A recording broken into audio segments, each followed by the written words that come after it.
Charlie Kirk is an ardent Israel supporter. Or is he? I've just heard him say something very surprising. He is speaking to Patrick Bet-David and they're talking about the 7th of October. Have a listen to this. This was taking place. So I've been to Israel many times. The whole country's a fortress.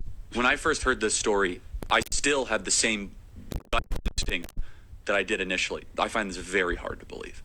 I've been to that Gaza border. You cannot go 10 feet without running into a 19-year-old with an AR-15 or an automatic machine gun that is an IDF soldier. Right? The whole country is surveilled.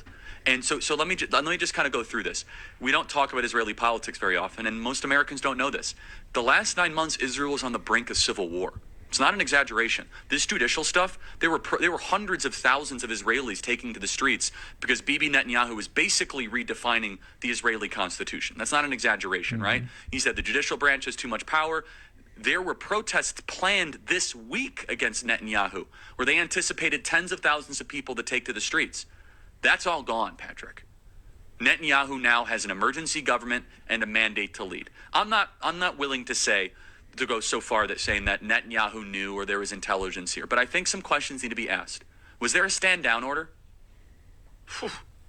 Was there a stand down order?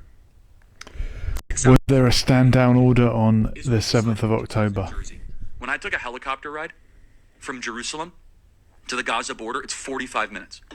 6 hours. They're live streaming the killing of Jews. Did somebody in the government say stand down? That is a legitimate, non-conspiracy question.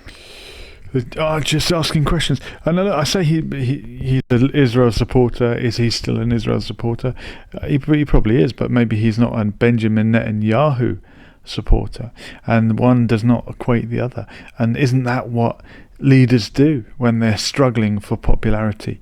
Launch a war. Nothing will get you support. Get support behind you like having a war. Margaret Thatcher invaded the Falklands. I could mention other examples. Bill Clinton going through a crisis. He initiated attacks on Iraq, and we know that George Bush came back to finish the job, or he didn't finish the job, did he?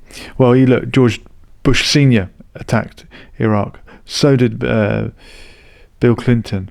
Oh no, did Bill Clinton attack Kosovo and Yugoslavia? Maybe I'm thinking of the Balkans War. But look, the bottom line is the same thing.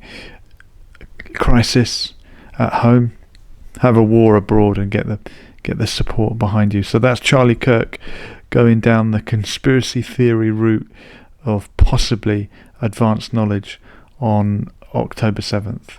Let me know in the comments, what do you think? Could he be right?